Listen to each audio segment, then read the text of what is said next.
বলছি তো আমি। শোনো স্বামী, এই বাসন ঘরে দেখো ৩৩ কোটি দেবদেবতার অঙ্কিত রয়েছে, কিন্তু আমি তো এই বাসন ঘরে কোনো পায়রা দেখতে পাই না গো। পায়রা? হ্যাঁ, আমি জানি পায়রা যদি বসে আঙিনায় মাঝে উড়িয়ে দেয়। শোনো শোনো শোনো, বলো বলো। তুমি শুধু পায়রা ওড়ানো হাততালি দেখেছো? হ্যাঁ। আর কোনো হাততালি দেখোনি? না তো। তুমি কারো কাছে বলবো। শোনো শোনো, তো যাত্রা অনুষ্ঠান থিয়েটার কোনদিন দেখেছো? মা, আমি কেমন করে যাব? আমার মা তো কোনোদিন আমায় একাই ছাড়ে। তাই বুঝি? হ্যাঁ।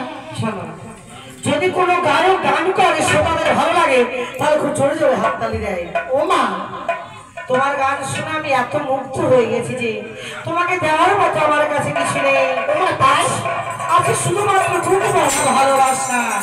তাই আমি তোমায় কিছু দিলে তুমি ফিরিয়ে দেবে না তো? না না, তুমি হচ্ছো আমার প্রতি দেবতা। তুমি আমায় যে উপহার দিবে সেই উপহার মূল্যবান বলে গচ্ছিত করে রেখে দেবো আমার কাছে। এই ফুলের মালা ছাড়া এখন আমার কাছে কিছু নেই, তাই আমি তোমাকে দিলাম। শোনো স্বামী, এই ফুলের মালা হচ্ছে সামান্য মালা নয়। এই মালা জানো প্রভু, কত দেবীর চরণে লাগে, মায়ের গলায় পরিধান করানো হয়। তবে এই মালাকে আমি তুচ্ছ কোনো করবো না। এই মালা হচ্ছে আমার কাছে শ্রেষ্ঠ দান, তাই যেন আমার কাছে সারা জীবনের মতো গচ্ছিত করে রেখে দেবো গো। তবে শোনো স্বামী, বলো। আমিও শুনেছি। কি শুনেছ? দাদুর মুখে তুমিও জানো ভালো গান জানো, তুমি একটিবার আমার গান শোনো। আমি? হ্যাঁ। হে শোনো না, আমি কোনো গান জানি না, সত্যি আমি কোনো গান জানি। শোনো, আর যদি এই বাসুঘরে তুমি আমায় গান না বললে শোনা, তবে তোমার সঙ্গে আমি কথা বলবো না। কি বলছো তুমি? এই শোনো শোনো, অর্পিয়া বলো। বলছি তুমি আজ শুনিয়েছ আমায়, আমি তোমার কাল শোনাই না। কালের কথা কাল।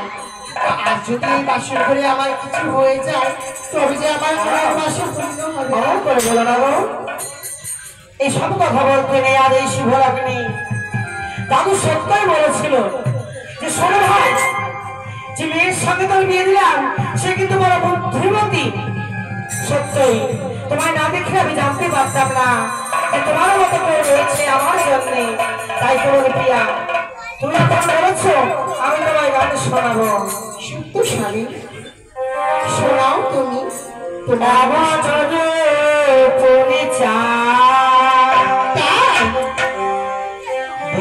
পরিচারে কি দিয়ে বাধা